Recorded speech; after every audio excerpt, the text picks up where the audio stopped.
Thank you for providing us the best fruits. Atin ang tanggalin ito. Ito, ang ganda. So medyo madami-dami tayong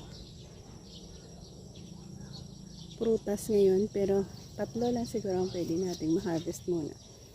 3 para sa ating sapat na pang-ulam natin. So yan ang ating mga in a good size na mga ampalaya natin. Dito. Ayan. So meron yan din dyan eh. Bigyan na lang yan. Mga ampalaya na good size na. Ayan oh. Laki no, ang bilis lang no. Meron tayo dito nakitang deform, pero okay lang din. Pwede pa naman. Ayan. Kukunin din natin yan. Ayan. 2 na no. Ayan, ganda oh. Meron din tayo doon. Beside dyan, meron din yan dito oh. Ayan.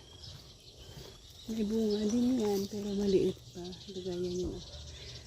Ay, ayun pala. Ang laki na din oh. May isa palang malaki na. Yan. And then may long beans din. Yan. May mga long beans. Iba-iba ang ating itinatanim. So beside dyan, mayroon din tayo dito. Ang pinakita ko kanina at naharvestan. Ayan dyan. Yan. Dito tayo nag-harvest kung saan medyo madami-dami tayong yan oh, bunga dyan. At ayan na nga oh. Dito tayo sa kabila. Meron din yung bunga dito eh. Yan. Kita niyo ba yan dito? So ayan oh. Ganda ng